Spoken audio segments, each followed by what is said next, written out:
মায়েদের হাতে আর এক মায়ের আরাধনা। বাঁকুড়ার বিষ্ণুপুরের বিশ্বাসপাড়ায় ৪৫ জন মহিলারা মিলে পুজো করেন। পুজো কমিটির নাম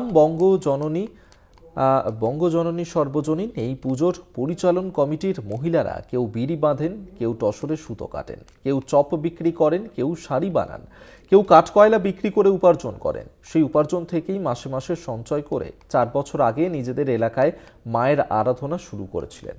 সরকারি অনুদানে মিলেছে এই বছর চাঁদা আদায় না করে শুধুমাত্র নিজেদের পরিশ্রমের জমানো টাকা দিয়ে মায়ের আরাধনায় মেতে উঠেছেন বিষ্ণুপুর বিশ্বাসপাড়া বঙ্গজননী পুজো কমিটির মহিলা সদস্যরা।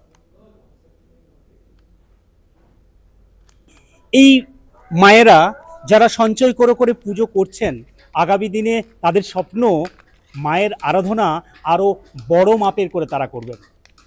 তাই বিশ্বাসপাড়ায় এখন মহিলাদের উচ্ছ্বাস উদ্দীপনা একদম চোখে পড়ছে, কারণ মায়ের আরাধনা শুরু হচ্ছে এই বিশ্বাসপাড়ায়। সবাই মোটামুটি কিছু কিছু পয়সা দিয়ে 50 টাকা 100 টাকা করে মাসে মাসে দিয়ে কিছু সঞ্চয় করে আমরা পুজোটা করছি আর কি। সরকারি অনুদান পেয়েছি? সরকারি অনুদান হ্যাঁ পেয়েছি, এবারে পেলাম, এই 2 দিন আগে পেয়েছি। কত বছর পড়লো? এবার নিয়ে 4 বছর। তো একটা ছোটখাটো গণেশ পুজো আমাদের এখানে হতো। আমরা সব মহিলারা মিলে এখানে একসঙ্গে জড়ো হয়ে আমরা সবাই ঠিক করলাম যে আমরা পুজো করব, মাকে আনবো, দিয়ে আমরা কিছু কিছু করে সেই থেকেই আমরা মাসে 50 টাকা 100 টাকা করে সঞ্চয় করতে শুরু করলাম।